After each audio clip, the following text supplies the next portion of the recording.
Hello මං දස්සු මම medical student කෙනෙක්. මේ විදිහේ තියෙන්නේ මම සහභාගී වුණ වෛද්‍ය කඳවුරක් ගැන.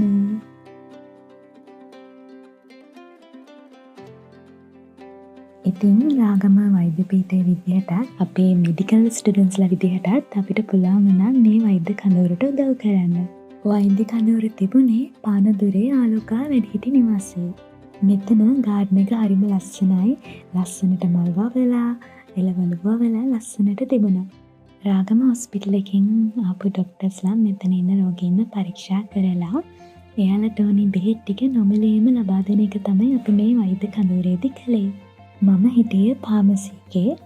එතකොට ඩොක්ටර්ස්ලා පේෂන්ට්ස්ලා බලලා එයාලට ඕනි බෙහෙත් ටික ලියලා දුන්නාම අපි මෙතනදී නොමිලේම බෙහෙත් ටික ලබා දෙන එක තමයි කළේ. මේ ඉන්නේ අපේ බැච් එකේ යාළුවෝ ටික. මෙඩිකල් ස්ටුඩන්ට්ස්ලා වගේම අපේ කතනා ශ්‍රවණ අධ්‍යයනාංශයේ ස්ටුඩන්ට්ස්ලාත් මෙතනට උදව් කරන්න ඇවිල්ලා හිටියා.